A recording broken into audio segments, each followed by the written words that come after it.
Alors, nous allons corriger ces petits exercices de coloriage de rectangles. On nous demande de colorer 7/8 de ce rectangle. Alors, ce rectangle, c'est le rectangle rouge ici, qui contient 4 x 4, 16 petits carreaux. Pour colorer 7/8 de ce rectangle, il faut se demander qu'est-ce que c'est 7/8.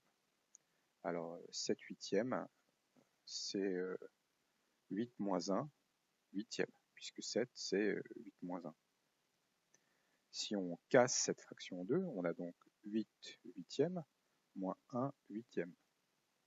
Mais 8 huitièmes, c'est 1. Donc ça fait 1 moins 1 huitième. Ça veut dire que pour colorer 7 huitièmes de ce rectangle, il faut ne pas colorer 1 huitième de ce rectangle. Donc la question, c'est qu'est-ce que c'est 1 huitième de ce rectangle? Alors 1 huitième de ce rectangle, c'est la moitié d'un quart. C'est quoi un quart de ce rectangle? Eh bien, un quart de ce rectangle, c'est par exemple une ligne. Voilà un quart du rectangle, puisqu'il y a 4 lignes. Donc un quart, c'est une ligne, un quart du rectangle. Un quart du rectangle correspond, je ne mets pas égal, je mets correspond à une ligne.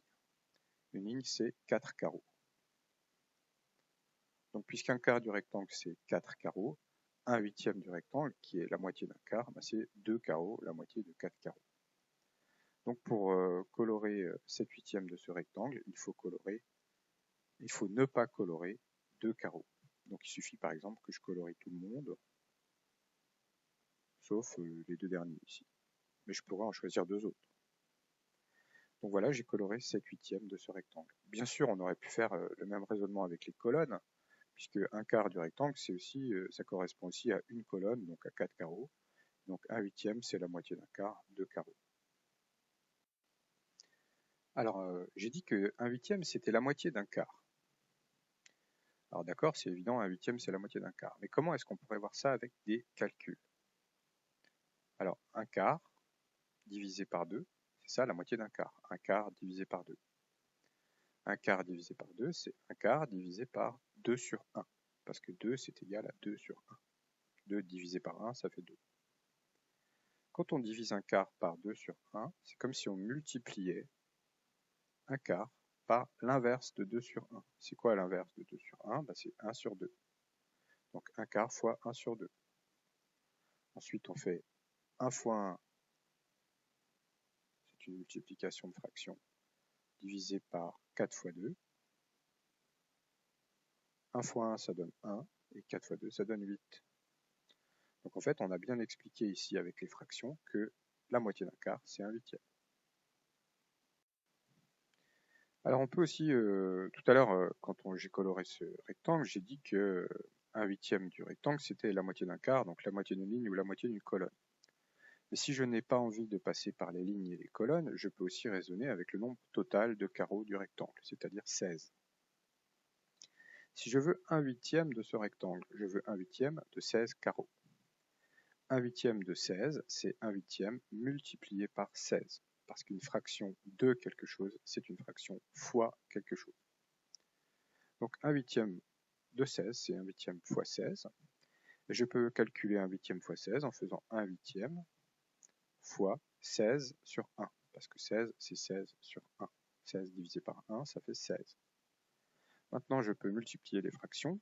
1 fois 16, 8 fois 1. Et ça donne donc 16 divisé par 8. 1 fois 16, ça fait 16. 8 fois 1, ça fait 8. 16 divisé par 8, ça donne 2. Donc là, j'ai directement le fait que 1 huitième de 16 carreaux, ça fait 2 carreaux. Pour aller encore plus vite, je pourrais directement calculer 7 huitièmes de ce rectangle. En disant que ce rectangle donne 16 carreaux et correspond à 16 carreaux, je peux calculer 7 huitièmes fois 16. 7 huitièmes de 16 carreaux. Toujours comme avant, je fais 7 fois 16 sur 8 fois 1. 7 fois 16, ça fait 7 fois 16, je ne vais pas le calculer. Et 8 fois 1, ça fait 8. Je simplifie par 8. 16 divisé par 8, ça donne 2. 8 divisé par 8, ça donne 1. J'ai donc 7 fois 2 multiplié par, divisé par 1. Donc 7 fois 2, 14 divisé par 1. Et 14 divisé par 1, ça fait 14. Donc 7/8 de 16, ça donne directement 14 carreaux. Il n'y a pas vraiment besoin de faire tous les calculs précédents.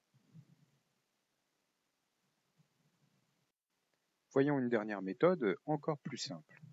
7/8 de ce rectangle, c'est la fraction 7/8, ça va correspondre à 7 fois 2 sur 8 fois 2. Je multiplie par 2 en haut et en bas de la fraction. 7 fois 2, 14. 8 fois 2, 16. Ça veut dire que 7/8 c'est pareil que 14/16 ou 14 sur 16. Ça veut donc dire que si je veux colorer 7/8 de ce rectangle, ça correspond à 14 carreaux sur 16 carreaux. Il faut donc bien que je colorie 14